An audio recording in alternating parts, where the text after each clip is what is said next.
क्या आप जानते हैं कि अमेरिकी राष्ट्रपति डोनाल्ड ट्रंप ने एक ऐसा कदम उठाया है जिससे पूरी दुनिया की नज़रें अमेरिका पर टिक गई है। उन्होंने विदेशी स्टील पर टैक्स को दोगुना कर दिया है और इससे न सिर्फ अमेरिका बल्कि भारत की स्टील इंडस्ट्री भी चौकन्ना हो गई है।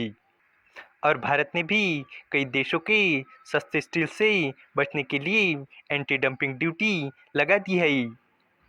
तो चलिए इस अपडेट को डिटेल में जानते हैं। अमेरिकी राष्ट्रपति डोनाल्ड ट्रंप ने अब विदेशों से आने वाले स्टील पर टैरिफ बढ़ाने का ऐलान किया है। उन्होंने शुक्रवार को पेंसिल्वेनिया के स्टील वर्कर से कहा कि वो उनकी इंडस्ट्री की रक्षा के लिए स्टील इंपोर्ट पर टैरिफ को दोगुना करने जा रहे हैं। अब विदेशी स्टील इंपोर्ट पर टैरिफ बढ़ाकर 50% कर दिया जाएगा। ये टैरिफ पहले 25% था, जिसे बढ़ाकर अब 50% किया जाएगा। Social media platform truth social पर अमेरिकी राष्ट्रपति डोनाल्ड ट्रंप ने एक पोस्ट में इसकी जानकारी दी है। उन्होंने ये भी कहा है कि एल्यूमिनियम टैरिफ को भी दोगुना करके 50% किया जाएगा और दोनों टैरिफ की बढ़ोतरी बुधवार से लागू होंगी। इसके अलावा ट्रंप ने जापान के साथ एक बड़ा समझौता किया है। इस समझौते में जापान की निप्पॉन स्टील नाम की कंपनी ने अमेरिकी स्टील बनाने वाली एक मशहूर कंपनी यूएस स्टील में पैसा लगाने की घोषणा की है।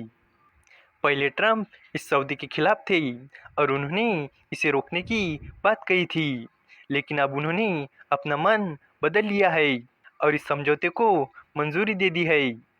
ट्रंप ने एक कार्यक्रम में कहा कि इस समझौते से यूएस स्टील अमेरिकी कंपनी ही बनी रहेंगी।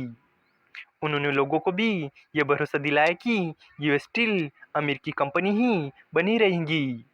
इसके अलावा टैरिफ के बारे में ट्रंप ने कहा कि इंपोर्ट स्टील पर टैरिफ दोगुना करने से अमेरिका में स्टील इंडस्ट्री और भी सुरक्षित हो जाएंगी। हालांकि इस तरह से टैरिफ इम्पोज करने से स्टील की कीमतें भी बढ़ेंगी। सरकार के आंकड़ों के हिसाब से जनवरी के बाद जब ट्रंप राष्ट्रपति बने तब से अमेरिका में स्टील की कीमत 16% बढ़ गई है। मार्च 2025 तक अमेरिका में स्टील की कीमत $984 प्रति टन थी। ये यूरोप जहाँ स्टील की कीमत $690 प्रति टन थी और चीन जहाँ स्टील की कीमत $392 प्रति टन थी, उससे बहुत ज़्यादा थी। डोनाल्ड ट्रंप ने दावा किया है कि उनके इस फैसले की वजह से यूएस इकोनॉमी में $14 बिलियन का फंड आएगा। वही 70,000 लोगों को नई नौकरियां मिलेंगी। ट्रंप ने कहा कि मुझे विश्वास है कि जिन लोगों ने निवेश किया है वो बहुत खुश होंगे। इसका मतलब साफ है कि आपकी इंडस्ट्री को कोई चुरा नहीं सकता। उन्होंने कहा कि हम नहीं चाहते कि अमेरिका का भविष्य चीन के सस्ते स्टील से बने। हम चाहते हैं कि अमेरिका का भविष्य पीटर्सबर्ग की ताकत और घर से बने। एक्सपर्ट को चिंता है कि भारत में बाहर से सस्ता स्टील बहुत ज़्यादा आने लगेगा। इससे हमारे देश के स्टील बनाने वालों को नुकसान हो सकता है, क्योंकि उन्हें अपना सामान सस्ते में बेचना पड़ेगा।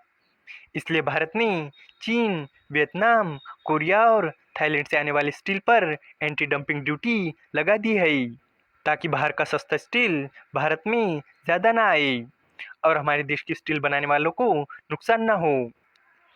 इस वीडियो का कंक्लूजन यही है कि अमेरिका और भारत दोनों ही अपनी स्टील इंडस्ट्री को सस्ते विदेशी स्टील से बचाने के लिए सख्त कदम उठा रही है।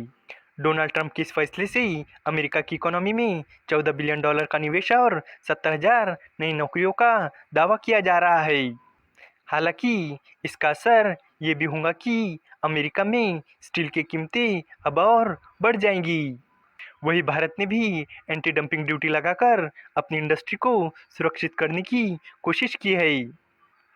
उम्मीद है कि आपको ये जानकारी पसंद आई होगी और भी इसी तरह के इन्फॉर्मेटिव वीडियोस के लिए हमारे चैनल को सब्सक्राइब करें।